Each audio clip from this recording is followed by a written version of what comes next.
Boa noite, turma. Hoje a gente vai falar sobre o golpe de 1954 na Guatemala. Essa aqui vai ser uma apresentação e uma mini aula, através de uma mini videoaula, sobre esse tema da matéria de América Independente. Bom, vamos a seguir. Aqui nós temos um resumo. Esse resumo aqui, ele é bem por cima de como funciona e como que vai funcionar a aula. E aqui eu coloquei os pontos principais de quais são os integrantes e quais que são os principais pontos do evento. Aqui nós temos o governo de Jacobo Arbenz Guzmán. Aqui nós temos também o golpe orquestrado pelos Estados Unidos por meio de agências da CIA. Nós temos envolvimento com a United Fruit Company, que também é conhecida como UFC. A gente também tem a Operação PB Success, a doutrina anticomunista da Guerra Fria e Carlos Castillo, armas e o golpe.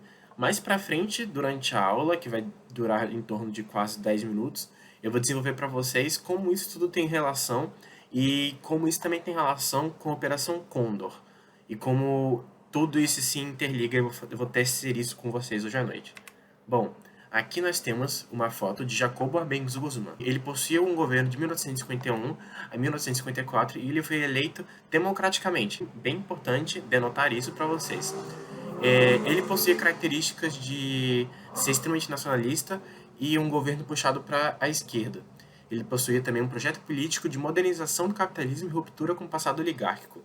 Eu vou desenvolver também com vocês agora mesmo sobre o porquê que ele queria fazer essa ruptura com o passado oligárquico.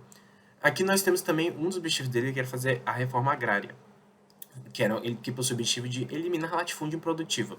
Isso também tem a ver com a UFC, mas eu vou desenvolver aqui como que funciona essa ruptura com o passado oligárquico.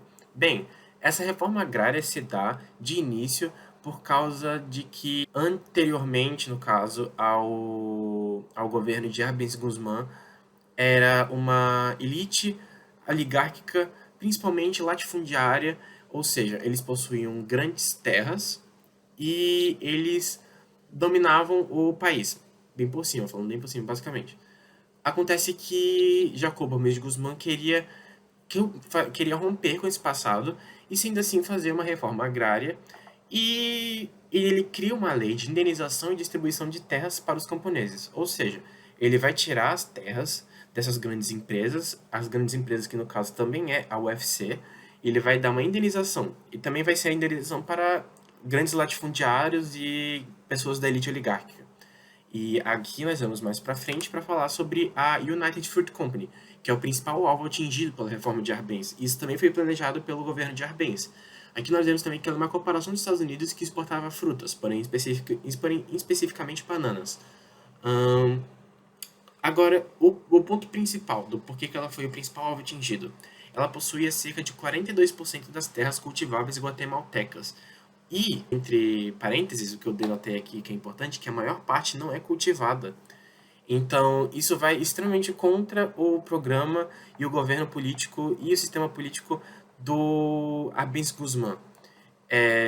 Sendo assim, como a gente consegue ver, o Arbenz Guzmán tira uma parcela das terras da UFC e indeniza a United Fruit Company e dá essa parte dessas terras para os camponeses.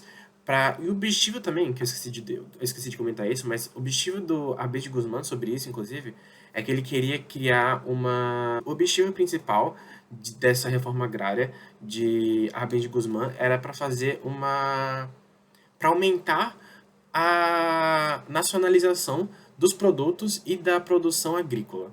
Esse é o principal objetivo. Principalmente porque a United Fruit Company fazia uma grande agroexportação. O principal objetivo dela, se não o principal, era a agroexportação. Tanto que ela era uma corporação dos Estados Unidos que exportava frutas.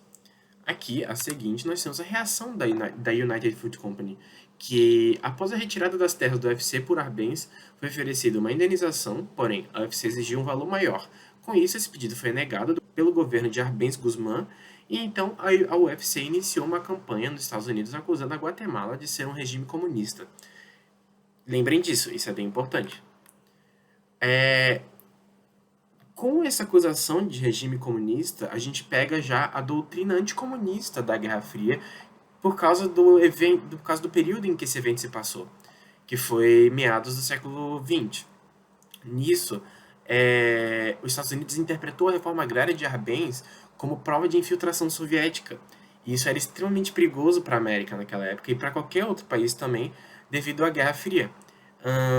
Agora, o papel dos Estados Unidos, no geral, também possuiu intervenção muito forte na Guatemala por causa de interesses políticos e econômicos. Um dos interesses políticos foi esse que eu falei sobre a doutrina anticomunista da Guerra Fria, e o outro interesse econômico é por causa de que, devido a conexões internas entre a UFC e os Estados Unidos, acontece que os Estados Unidos ia perder muito lucro da agroexportação com o UFC e a perda das terras da UFC, e por causa disso, os Estados Unidos decidiu fazer uma intervenção paramilitar, inicialmente paramilitar e psicológica, que eu vou também explorar mais nos próximos slides.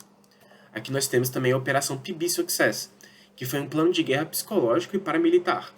No caso, eram utilizados rádios clandestinas que exageravam sobre ameaças comunistas e a força dos rebeldes. Isso cria uma guerra psicológica dentro da própria Guatemala para fazer com que os próprios cidadãos comecem a criar uma noção e desenvolver uma ideia de inimigo interno.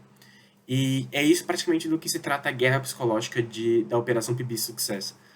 Além disso, também é feito ação militar liderada pelo coronel Carlos Castillo Armas, que foi treinado pela CIA. Essa ação militar também fez com que o exército militar da Guatemala ficasse acuado e futuramente fizesse com que perdesse o apoio de Arbenz de Guzmán. Isso também foi muito importante para que acontecesse esse golpe. E aqui nós temos uma foto de Carlos Castillo Armas, que era o coronel que liderou e foi treinado pela CIA. E lembra que eu comentei sobre a Operação Condor no início da aula? Bom, aqui onde eu quero falar de que esses líderes militares, coronéis, etc., eles eram principalmente treinados pela CIA para tortura, execução e perseguição, da região em que o indivíduo foi exilado, como por exemplo, se o indivíduo ele foi exilado da Guatemala e ele foi para fora da Guatemala, ele foi para países vizinhos, um dos papéis da Operação Condor é perseguir e executar, e principalmente torturar esses indivíduos também.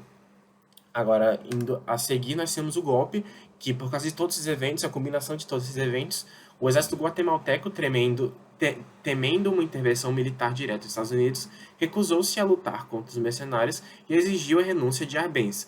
Com isso, o novo regime de Castillo Armas assumiu o poder e iniciou uma atitude militar que revogou a lei da reforma agrária, devolvendo assim as terras do UFC e iniciou uma perseguição sistemática a opositores políticos. Ok, e levou para uma guerra civil que durou 36 anos e foi uma das guerras civis mais sanguinárias e mais intensas que a América Latina já viu. Então, eu acho que esse tema é muito importante para mostrar como a influência dos Estados Unidos foi forte durante a Guerra Fria na América Latina. Muito obrigado novamente, professor, pela atenção.